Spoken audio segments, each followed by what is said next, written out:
welcome you to the NovaCare Complex for a peek behind the curtain at the Eagles 2020 regular season. Presented by DraftKings. Hello, everyone. I'm Insider Dave Spadaro, along with Fran Duffy, on a beautiful Wednesday here in South Philadelphia. Fran, it feels great to have this Wednesday as we take a look at Carson Wentz here after a victory. That's big one on Sunday night, huh? Huge one. Yeah, the Eagles needed it. And obviously sit in sole possession of first place, Dave, in the NFC after everything that we've seen over the first few weeks. Everything still out in front of this Eagles team if they could just continue to fix some of the small things we saw over the first couple games. So we are going to be here with you for the next 30 minutes or so, settling in as the Eagles get ready for a big test on Sunday at Heinz Field in the western part of this great state of Pennsylvania against the 3-0 Pittsburgh Steelers. Doug Peterson and his Eagles have a major challenge on Sunday. Let's get you caught up with some of the news of the day. And Fran, the Eagles activating the practice window of two defensive players who it would be great to have them back sooner rather than later. Defensive end Vinny Curry and cornerback Craig James. So we have seen Vinny on the practice field today, have not yet seen Craig James. Explain what the 21-day window means. Basically that the Eagles do not have to activate these players from injured reserve yet, but they can begin to practice. And now it kind of just opens the door for those guys. Just get their body back in shape, even if it's not live tackling, obviously, in practice, but allow them to try and get a little bit closer to game shape. We haven't seen Craig James or Vinny Curry since week one, so getting those guys some live practice reps will be good as they try and build themselves back up into game shape here. And at the end of that 21-day window, the Eagles can either activate the player to the active roster, put them on injured reserve for the remainder of the season, right, or waive them. Yep, exactly right. And we take a look at Jordan Mailata and the offensive line and a major, major test against the Pittsburgh Steelers defense that brings it. We'll talk about that in just a bit. Some young wide receivers getting some big-time recognition on Sunday night. There he is, Travis Fulgham, after his touchdown catch against the Niners, and Alshon Jeffrey, who Doug Peterson said his practice time would ramp up this week. We don't know what that means for Sunday's availability. But Jeffrey's been on the practice field, Fran, the last few weeks, and it sure would be good to have that experience back in the lineup to help a young receiver like Travis. All right, let's talk a little bit about Travis Fulgham here. Went to Old Dominion University, walked on at Old Dominion. That's right, yep. Second team all-conference in his last year. All of a sudden, he's making big plays on primetime. How in the world did this happen? Well, he was in Detroit last year as a rookie. I think I believe he had a couple of catches. He didn't play much with the Lions. Ended up getting waived this offseason. Ends up in Green Bay. He was there for less than a week, and then the Eagles pick him up. We get to see him in practice and training camp. We talked about him on these live streams, and he seemed to make nice catches every single day. And, talking with, hearing from the different players and hearing from coaches, seemed to continue to flash on the practice squad. I talked with Eagles passing game coordinator and quarterbacks coach Press Taylor this week for Eagles game plan, and he gave a little bit of insight into some of the other guys that were kind of standing on the table from this team. So, Travis Fulgham, a lot to like here from what we've seen so far. And then the other big star from Sunday night, Alex Singleton, Eagles linebacker, my guest on the Eagles Insider podcast that drops today, and I wrote about him yesterday on the website. What a story for Alex Singleton. He replaces TJ Edwards. Edwards goes out with the hamstring injury, and Alex in the right place at the right time. Nick Mullins, a gift in his breadbasket, and then Alex makes the interception. Said he felt like he was running in quicksand down the sideline into the end zone, barrels his way into the end zone. And what a story. A kid who's been in professional football since 2015. I mean, knocking around, getting contributions. This is how the Eagles won the game on Sunday. John Hightower, a huge catch on 4th and 4. A rub route, Fran, that Greg Ward kind of created a little space for him, and Hightower got inside, created position, and made a nice catch from Carson. Yeah, and that's how the Eagles were able to get into the playoffs last year, is they were to just find a way, and that's kind of where they're at right now. After these injuries, is that they just have to try and find a way offensively and defensively. You've got injuries up and down the depth chart, and they're not the only team. So many teams around the league are so banged up, and they're having to do the same thing that the Eagles are doing right now. They've got some experience doing it because they did it last year down the stretch. And there's Vinny Curry in your screen there. Vinny Curry's first day of practice back after suffering his injury in week 1 against Washington. Miles Sanders another week healthier after a solid game on Sunday night. The Eagles really need to ride him. It'll be very, very interesting to see what the Eagles' offensive approach is against the Steelers' defensive front, Fran, that it doesn't seem to have any weaknesses, right? I mean, they come off the edges hard with Watt and with Dupree, and they got Hayward inside. I mean, they're big, strong, talented, fast, experienced, good linebacker in Bush. Minka Fitzpatrick, Joe Hayden in the secondary. This is a very good defense. It's a group that's just a ton of draft pedigree, first-round picks, second-round picks, third-round picks, and they're all talented. They're explosive, powerful, violent. I mean, you think of, we talked about this week on the Eagle Eye in the Sky podcast. It's a podcast that's dropping later tonight, and the Steelers have an identity that's decades in the making, right? I mean, you look at Devin Bush and Vince Williams in the middle of that defense, and they're built differently. It's a different package, but it's Levon Kirkland and Greg Lloyd. I mean, these are guys that are sideline-to-sideline players. They're fast. They're violent. They blitz more than anybody in the NFL. They stunt more than anybody in the NFL. And by the way, all those guys in the front four, you mentioned Bud Dupree and T.J. Watt, but you throw Cam Hayward, you throw in Stephen Tuitt. These are all guys that can win one-on-one. So this is a huge, huge test for not just the offensive line, but for the running backs, for Carson Wentz, for that entire offensive operation. And so the question is, how do you attack them? How do you slow down the blitz game? The Eagles, normally we would see screens, but the screen game really hasn't been as effective as the Eagles want. Getting Carson out of the pocket is an option. Yes. Certainly stressing the running game is something you have to do. Getting the football out of Carson's hands quickly, important. Really a tall test here for Doug and his coaching staff. For Sunday at Heinz Field, where there will be fans in the stands in Western Pennsylvania. This is our peek behind the curtain here, our continuing coverage of the Philadelphia Eagles 2020 regular season, presented by DraftKings at the NovaCare Complex. I'm insider Dave Spadaro, along with Fran Duffy, on a beautiful Wednesday, one that is just a little bit brighter, the sun a little bit warmer, the grass a little bit greener. After the Eagles win on Sunday, players have been off the last couple of days here, and now they are back with great energy and renewed enthusiasm as the Eagles undefeated in their last two games. What'd you think of Jordan Mailata the other night, Dave? I thought he was okay. I thought he held up okay. Look, they're going to throw a lot of things at you. He's not going to be there for every one of them. Some of the games that the 49ers played caught him. But Fran, he never lost his composure. Yep. He never broke down in technique. I thought he played pretty well in the run game. On the Carson Wentz touchdown run, did a nice job there. Awesome, yep. And, I mean, for what he was, it was his first NFL start. I think better days are ahead and promising days are ahead for Jordan. His first start in football ever. Yeah, that's true. His first NFL start. To me, that was the big thing for me, is that the moment never looked too big for him. He never looked out of place physically. He never looked out of place mentally.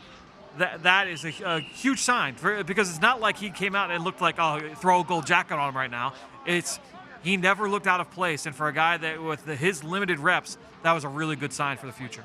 And we are in a period where the Eagles' offensive line, so good for so long, you really need some of these young linemen to step up now for the short term and for the long term. And when you consider players like Nate Herbig and Mailata and Jack Driscoll and Matt Pryor, who needs to be more consistent, better, he knows that. Yep. And Sua Opeta, you have the makings potentially here of something for the future. Jason Peters is 38. Brandon Brooks has been hurt the last couple of years.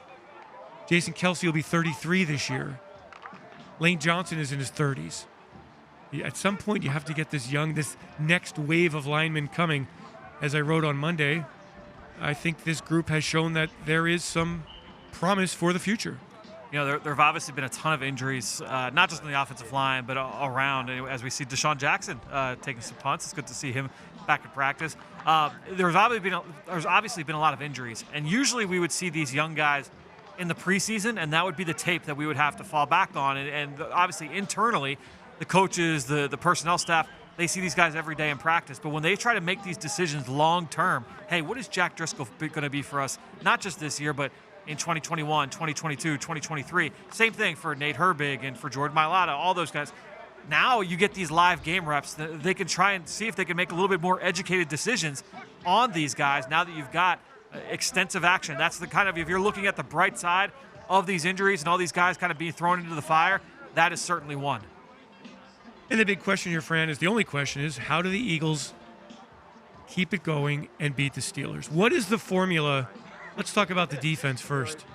Against the Pittsburgh offense with Big Ben Roethlisberger back in the lineup, 7 touchdown passes, 1 interception. They run the ball very well with James Conner leading the way, with Benny Snell from the University of Kentucky, big, powerful running back. They are deep at wide receiver. It's not just JoJo Smith-Schuster. It's Deontay Johnson. It's Claypool, their second-round draft pick. They do have a lot of weapons. If you are Jim Schwartz, what are you trying to do? So to me, I kind of try and do this before every single game. I said, what are 3 keys to the game going into this matchup? And to me, and you would say this any week, you said this on the kickoff show this week, the Eagles need to get the turnovers. Takeaways. Defensively in this game, because you're going up against the Pittsburgh defense that is number 1 in the league in so many categories. They only allow 54 yards a game on the ground, so the run game is going to have a huge test this week. Get the offense some short fields against this defense. That is going to be priority number 1 for the Eagles defense. So takeaways, turnovers, going to be huge. You got to win those one-on-ones in the trenches. And I think we've seen the Eagles defensive line over the last couple of weeks really kind of control the game against Cincinnati, against San Francisco. Pittsburgh does not run a lot of play action. They don't play you side to side. That's what the Eagles have seen a lot of with San Francisco and with the Rams and with the Cincinnati Bengals. They're trying to get those defensive linemen out to the sideline. That is not the case with Pittsburgh. Big Ben's going to drop back. Not off play action. It's going to be straight drop back. You know where he's going to be. He's sneaky when he gets back there, but that's the target. So the Eagles have to win some of those one-on-ones in the trenches. And then lastly is don't let that run game going. You mentioned Benny Snell. James Conner has had 2 straight 100-yard games as a runner. You don't want to let them get going downhill in the physical run game. The last time these two teams played, the 2016 season. Yeah, it was a great Carson game. Wentz, those first 3 games, Carson Wentz came out on fire at Lincoln Financial Field. Eagles beating the Steelers 34-3. And I think they've had pretty good success against Big Ben over the years. He's not his lack of mobility has kind of made him a bit of a sitting target. Eagles have blitzed him well, but I think the Steelers right now playing extremely well. Here's the thing about the Steelers. They've beaten the Giants, the Texans, and the Broncos. Right? That's a combined one win. 1-11, I believe, yeah. I'm not taking anything away from the Steelers. Of course. Because they've been you beat who's on the schedule. Yep. But just like San Francisco, proof is in the pudding. Now they are coming off a bye week.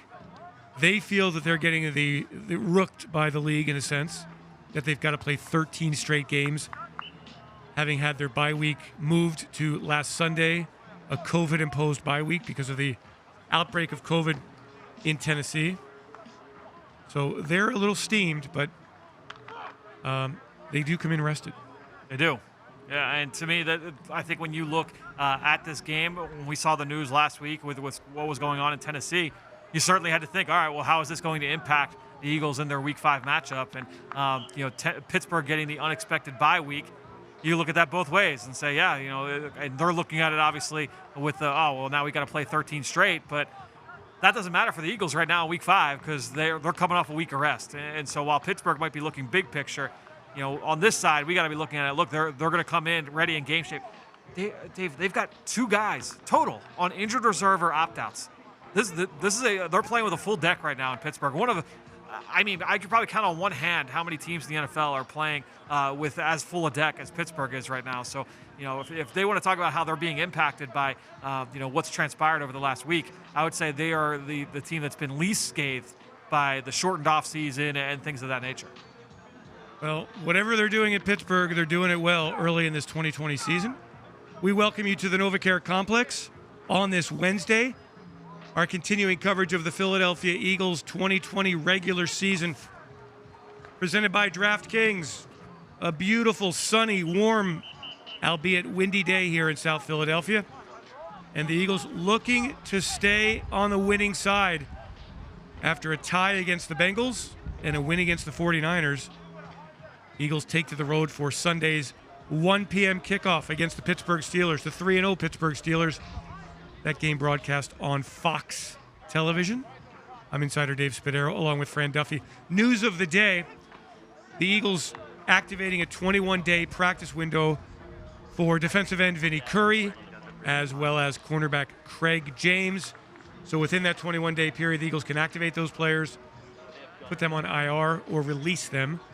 But now we get them on the practice field, and they get to shake off the rust, and certainly they will be welcomed back to a roster that has been decimated by injuries.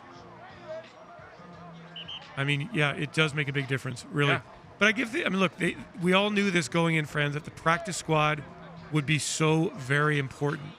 And getting a player like Travis Fulgham to come up and make plays, 2 of them, including a 42-yard touchdown catch, just goes to show that there's such a sliver of difference between a practice squad player in the NFL and a starter. I mean, it really is a small difference. And you wonder for a player like Travis, who's 6'2", 215, runs well, what that kind of performance can do for him moving forward. Does he become all of a sudden somebody you can count on and who gets regular reps and you can create matchups with and can become a weapon in the NFL?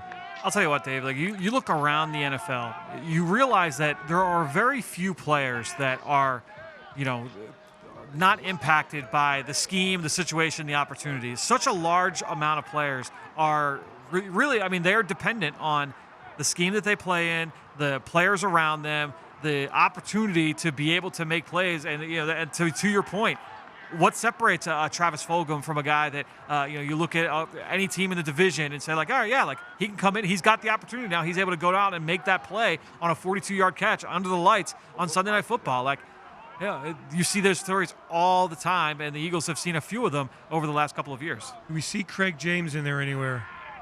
As we take a look at Darius' big play slay. If you are Jim Schwartz, who are you matching him up against? Big play. See, that's tough. DeSean Jackson is their most targeted receiver. He is coming out of the concussion protocol, but he will be healthy for this game. But he's their most targeted guy, even though he left that Week 3 game with the injury. But Juju Smith-Schuster, very talented in the slot as well. So that's a tough decision. I would say DeSean Jackson, with what he's able to do and how versatile he is, if you're going to match him up with anybody, I feel like that would be the guy. But we'll see. We'll find out. Part of the Eagles' reconfiguring of the defense Sunday against San Francisco included moving Jalen Mills from safety back to cornerback and using Kayvon Wallace at safety for a lot of reps. How did Kayvon play, Fran? Kayvon did a nice job. And it's almost like the Jordan Mailata discussion where he never looked out of place. And the way that they kind of split it was when they went into certain sub packages, Marcus Epps was the deep safety back there. And then when they played in their base, you saw Kayvon. And, the way that the San Francisco 49ers played, you saw a lot of base defense. So it was a lot of Kayvon, a lot of Marcus Epps, and I thought both guys did a nice job. There were a couple nice tackles that Kayvon made, just coming from depth and, showing the ability to close and finish one-on-one. I thought he had a nice job. The one vexing part, actually 2 vexing parts of the defense, again, a tight end does major damage against the Eagles' defense. Yeah. I always wonder, why wouldn't you put big play Slay on Kittle? Eagles didn't do it, won the game. You live and learn. But can you put a Darius Slay on a Kittle? Can you do that? I mean, you can try.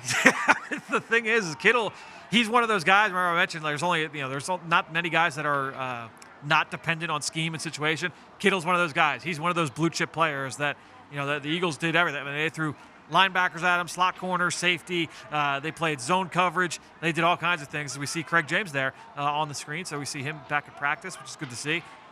I mean, Kittle had answers for everything in that matchup. What do you do, Fran, with the tight end situation? Because tight ends have had a lot of success against the Eagles this year. Yeah, I think you look at the success and you say, the Logan Thomas touchdown in Week 1. That was a busted coverage, right? A miscommunication. You look at Week 2, obviously with what the kid from Higbee. Tyler Higbee. I mean, he won a couple one-on-one matchups. You had one that was a busted coverage. You had one that was a missed tackle. Like those are things where it's like, okay, well, if we make that tackle or if we're in position here, that production doesn't happen. So I don't even know that it's oh man, you can't put this player one-on-one against a tight end or that player. You just gotta. Everything has to get buttoned up, and then they ran into a buzzsaw with Kittle, who's just. I mean, there's a reason why he's the best tight end in the NFL.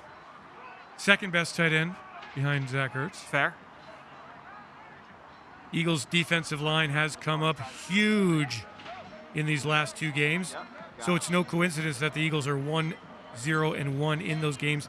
8 sacks against the Bengals. 5 sacks against the Niners. Strong play against the run. Eagles taking the football away. And in a world of statistics that sometimes don't mean a whole lot, that turnover margin to me is maybe the most significant one. That and red zone efficiency, Fran, they are at the top of my list. The run-pass ratio, the time of possession, all that's a quarterback percentage completion. It's not nearly, to me, as important as turnover ratio, red zone success. It's a big play league, and I think when you say big play, you think of down the field, 50-yard bombs in the passing game. But that goes defensively for turnovers too. And when you're able to make big plays on defense and either score like Alex Singleton did the other night, or just get the ball back to your offense on a short field like the Eagles defense was able to do the other night. Remember the Crayvon LeBlanc sack fumble helped set up the Travis Fulgham touchdown. So that gives your offense more of an ability to put points on the board. Yeah, I mean those are the stats that really, if you're talking about what are the ones that matter, turnovers, big plays allowed, red zone efficiency, those are the ones where you're talking about actual point differentials in wins and losses. Really interesting to see the way the Eagles used Jannard Avery in the game. Stand-up position, both he and Barnett. What does a stand-up position do, Fran, versus putting your hand in the dirt on the edge? So some guys just feel more comfortable standing up, and some guys like it when they're down on the ground because you're able to just really get wired in on looking at the football. Some guys find it distracting. I remember talking, I believe it might have been with Connor Barwin. This is a few years ago. This is when he was still playing, and he said, some guys don't like standing up because they feel like they see too much of the field. You get easily distracted by all the different things happening, all the different motions. Whereas if you've got your hand in the dirt, you're just locked in. Some guys like the opposite. They like being able to see everything. So I think it ultimately comes down to a feel. A lot of people will say, oh, well, this guy's too small or, he's too big to be able to do this or that. It's more about a guy's feel, and I really do believe, feel that way. Some guys just like that. And I think when you look at Derek Barnett, he's got that ability to do either, and he's done both with success. Avery certainly seems like he's more comfortable standing up.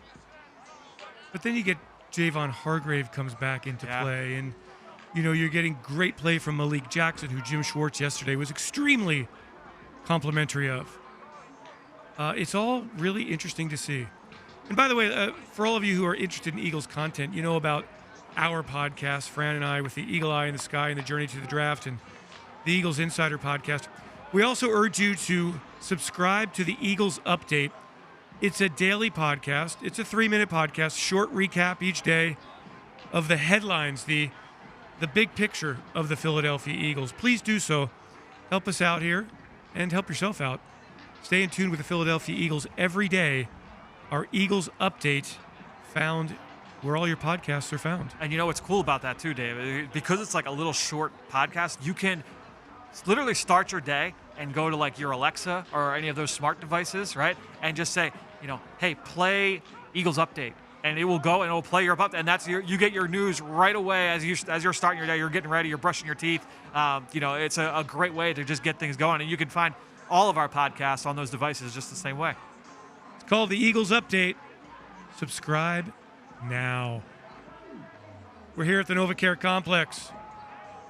Fran Duffy, Dave Spadero, Brandon Graham, the whole gang is here. Eagles getting ready for the Pittsburgh Steelers. Our coverage presented by DraftKings. We're excited.